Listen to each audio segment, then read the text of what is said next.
تل ابیب شہر کے اندر جو ہیں بیلسٹنگ میزائلز جو ہیں باقاعدہ یمن کی جانب سے داغے جا رہے ہیں۔ امریکہ اور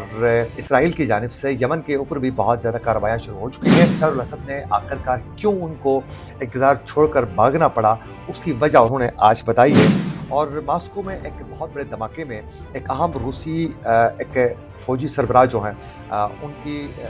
ڈیتھ ہو چکی ہے۔ اس کی وجہ کیا بنی ہے، آج کے پروگرام میں اس کی بھی مکمل تفصیلات آپ کے سامنے رکھیں گے۔ بسم اللہ الرحمن الرحیم، السلام علیکم، میں ہوں آپ کا میزبان عاقل حسین باقری۔ ناظرین، شام کے اندر جو باغی گروپ ہے ان کی جانب سے ایک جہریت کے ساتھ ایک حیران کن طریقے سے انہوں نے شام میں پورا اپنا کنٹرول سنبھالنے کے بعد دمشق سے انہوں نے باقاعدہ اپنی آزادی کا وہ اعلان کر چکے تھے۔ اپنے فتح کا وہ اعلان کرنے کے بعد جو ہیں باقاعدہ ایک افراتفری کا عالم ابھی بھی شام کے اندر جاری ہے، اور دوسری جانب اسرائیل کی جانب سے مسلسل اس وقت جو ہیں انٹرنیشنل رولز کی وائلیشن کرتے ہوئے باقاعدہ شام کی حدود کے اندر قبضے کرتے ہوئے اس وقت گولان کی پہاڑیاں قبضہ کر کے انہوں نے بلندیوں کو انہوں نے قبضہ کیا ہوا ہے، اور اب وہ اس وقت شام کے کئی ایریاز کو بھی اپنے قبضے میں لے چکے ہیں، یعنی جو بفر جو زون تھا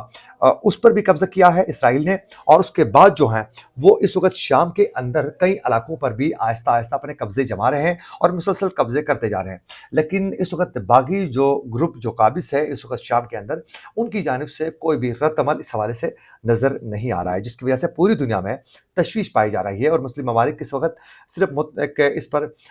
اسرائیل کو ایک مذمتی طور پر جو ہے ایک سٹیٹمنٹ کے ساتھ ان کو متنبع تو کر رہے ہیں کہ آپ یہ آگے بڑھنے کی کوشش نہ کریں، لیکن عملی طور پر جو ہیں اس پر کوئی اقدامات مسلم ممالک کی جانب سے نظر نہیں آ رہے ہیں۔ لیکن آج روس کی جانب سے ایک باقاعدہ بیان ان کا یہ سامنے آ چکا ہے کہ روس نے کہا ہے کہ ہم نے ابھی تک اپنے اڑوں کی قسمت کا فیصلہ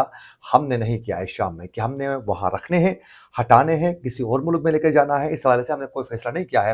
وہ اصل میں روس اس وقت بیٹھ کے ان تمام معاملات کو غور سے دیکھ رہا ہے، وہ مزید کچھ دن غور کرنا چاہتا ہے کہ اس کے بعد یہ فیصلہ کرنے کے لیے کوئی نہ کوئی اقدامات اٹھائیں گے۔ اس کی وجہ یہ ہے کہ اس وقت شام کے اندر بھی خود جو باغی گروپ ہے اس کے خلاف بھی کئی لوگ جو ہیں وہ احتجاجی مظاہرے کرنا انہوں نے شروع کیا ہے، اور وہ یہ کہتے ہیں کہ یہ جو جولانی گروپ جو ہے یہ باقاعدہ ان کے پیچھے امریکہ اور اسرائیل ہے، اور اس کی وجہ سے ہمارے ملک کے اوپر قبضے ہونا شروع ہو چکے تھے، یہ ہمارے لیے کسی صورت بہتر نہیں ہے، اسی لیے احتجاجی مظاہرے آہستہ آہستہ شروع ہو رہے ہیں۔ تو اب روس اور ایران دیکھ کر ان چیزوں کو ڈیل کرنا چاہتے ہیں۔ ایران کا کہنا ہے کہ ہم اپنا سفارت خانہ بھی کھول دیں گے، اور باقاعدہ ہم چاہتے ہیں یہ جو لوگ آئے ہیں اس وقت اقتدار میں جو قابض ہیں، یہ ہم چاہتے ہیں کہ یہ عوام کی منشق کے حساب کے ساتھ ایک حکومت بن جائے اور وہ کام شروع کر لیں۔ ایران کام کرنے کے لیے تیار ہے، لیکن اسرائیل اور امریکہ نے ان کو وارن کیا ہے جولانی گروپ کو کہ اگر آپ ایران کے ساتھ کوئی پیش یا ان کے ساتھ ایک تعلق بحال کر لیتے ہیں تو آنے والے دنوں میں آپ کے لیے کئی مشکلات کا سامنا کرنا پڑ سکتا ہے۔ آج یہ یمن سے باقاعدہ تل ابیب میں بیلسٹک میزائلز فائر کیے جا چکے ہیں، اور اسرائیل نے باقاعدہ ایئرپورٹس کو عارضی طور پر بند بھی وہ اسرائیل نے کر دی ہے، اور یمن سے میزائل جو داغے جا چکے ہیں وہ وسطی اسرائیل کے متعدد علاقوں میں یہ فائر ہو چکے تھے، یہ باقاعدہ بیلسٹک میزائل، اور یہ میزائل داغتے ہی باقاعدہ وہاں جو وسطی جو اسرائیل کا جو ایریا ہے وہاں سائرن بجنا شروع ہو گئے، اور پھر یہ بتایا جا رہا ہے کہ اس ایریا میں اسرائیل کا یہ دعویٰ ہے کہ ہم نے ان تمام جتنے بھی حملے ہو چکے تھے ان کو اپنے ڈیفنس سسٹم کے ذریعے ان کو ہم روکنے میں کامیاب ہو چکے ہیں، لیکن اس وقت تل ابیب جو ایئرپورٹ ہے اس کو عارضی طور پر بند کرنے کے حوالے سے بھی خبریں سامنے آ چکی ہیں۔ لیکن اس وقت جو ہے بتایا جا رہا ہے کہ یہ جو حملے ہو رہے ہیں باقاعدہ یمن کی جانب سے بھی، اور آہستہ آہستہ اس میں مزید اضافہ ہوتا جا رہا ہے، تو یہ ان کی جانب سے حوثی گروپ کی جانب سے باقاعدہ یہ اعلان کیا جا چکا ہے کہ ہم آنے والے دنوں میں امریکی اور برطانوی جہازوں کو اپنے فوجی اہداف میں شمار کریں گے، تو اس میں ہم مزید